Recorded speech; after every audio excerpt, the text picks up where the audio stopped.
Hi, this is Rickenbach for CSC842. I'm going in a different direction from my first module. I had to do something at work where I was looking at doing reconnaissance on somebody who had well over 100 domains.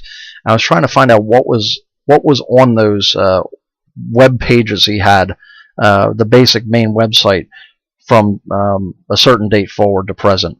So I know we have the everybody's probably familiar with the Internet Archive and the Wayback Machine, where you can just go to, say, dsu.edu, pick any web page, and if it's in the archive, you can go to see like what DSU looked like on March 3rd. Anyway, this is fine if you're just kind of browsing around, but I was trying to find everything that occurred from a certain date forward for well over 100 websites, and it seemed like something that I could totally automate. So I figured as I could go and take snapshots of the pages. And the problem is I was looking at the Wayback Machine API, and it seemed a little clunky. And then I got down to one part where we're talking about a Memento API. And I hadn't heard of that, but it's a RFC standard. And I went to mementoweb.org. And basically, if it's archived, what Memento does is this is an archive of the archives. So they have a nice little explanation of how it works under About, but of course it's down tonight when we're recording this. But basically I'll give you a quick overview. If you go to excuse me, you can feed it a crafted URL with you want the time maps, and I'm going to say in JSON format, for dsu.edu. And when I hit that, it's going to come back with a list of time map indexes. So as you can see, there's a list. Here's archive.org has something on DSU. Library of Congress has some information. Archive.it. All these different archive sites. So if you wanted to go to also, this information is available typically either in JSON format, according to the standards, or link format. Unfortunately, or fortunately, depending on how you look at it, everything is in link format except for this initial index of indexes. So I was hoping to get some more done with JSON, but I did this half in JSON, then I had to do the link processing here. So we'll take a look at see what the Library of Congress's time map looks like. So when it comes down, this is what it looks like. It's a you can see it's the time map link for Library of Congress, and then you'll see here's the first snapshot or first memento, then a date, and then you can see all the other mementos in sequential order, and until it gets to the last memento. So that gives you so you got a list of lists, and what my program does is goes through that list, pulls out all the relevant mementos, that gets those URLs, and does something called Selenium.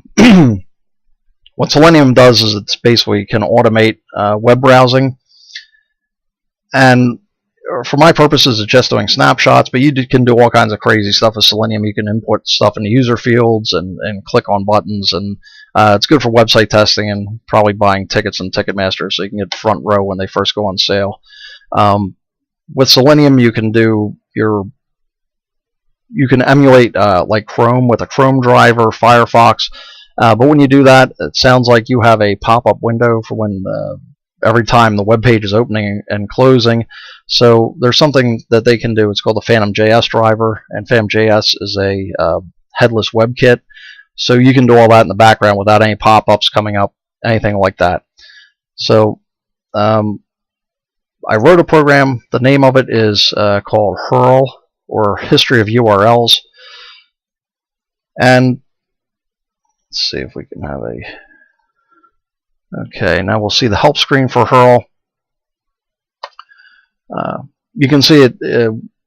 We can change the output of the directory, wherever we want to store all these image files, a starting date for where we want to start looking at these mementos, and an ending date if we want.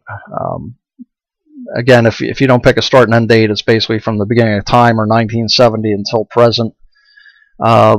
There's always a log file made. You can just change the name of the log file, and you can do either a single URL, an individual URL, or a group of URLs.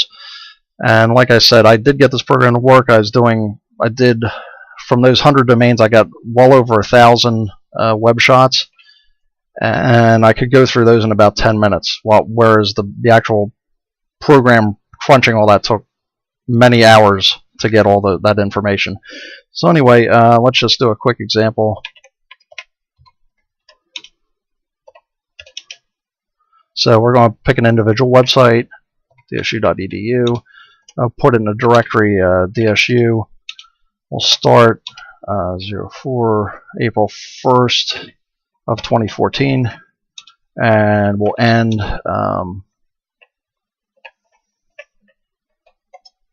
end in June 1st, 2014. And let's call the log file. Okay, we'll let that crank a bit. Basically, again, Selenium, the WebDriver. Here's the Memento server we were just looking at for the JSON format. We'll go down. Again, a huge monolithic Python program, kind of like my first one. I would have refactored it, but when I went to do this example with DSU, the whole thing exploded. I had already, like I said, processed over 100 websites and gotten 1,000 images, and for some reason the DSU website blew it up. I blame the Library of Congress. I'm still not sure exactly what the problem was. I fixed it, but it's not clear as to why. But anyway, what we do is a lot of arg parsing first.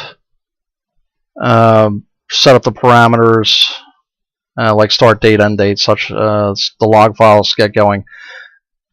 Set up an HTTP pool manager, and then we either get the history of an individual file or an individual URL, or we just keep on looping and do a group of URLs from which we can read from a file if we wanted to. The getting the history, basically what it does, grabs that JSON from the Memento. It's basically the list of time maps. We go down, we parse the time maps, get all the URLs from time maps. So we build a huge list, extract the URLs, and basically if it fits within our time frame, we're going to create the image, which we said about using the WebDriver, the Selenium WebDriver and Phantom.js, and save the information. As you can see, it's cranking away, and I'm just going to pause until it's complete. Okay, it's all done. We'll take a look at the directory. Here we go. There's the DSU folder I asked it to create, and there we have a bunch of the archive photographs of the website. If you look at the log here, you have the Internet Archive log. You see April 1st, 1751:12.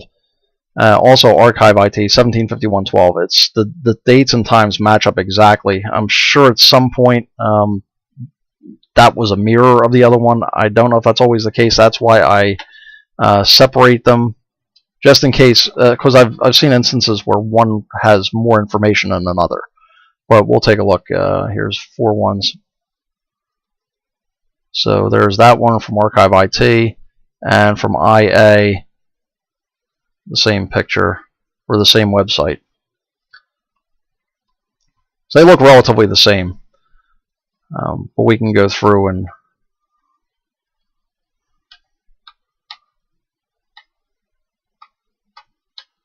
so it doesn't look like there's a whole lot of changes made. You can see the upcoming events change, but it just shows that we do have, I was able to do this, grab a ton of files. Like I said, I got over 1,000 images, and I can go through quickly and see what's what.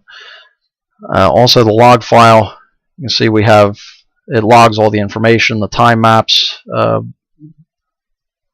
extracting the archives, and you see all the stuff it skipped, all the old time snap, or all the old the snapshots in time, the mementos, till we get to 2014, and then you'll see when those were created. So anyway, hope you guys have a use for it. Looking for any suggestions you may have, and until next time.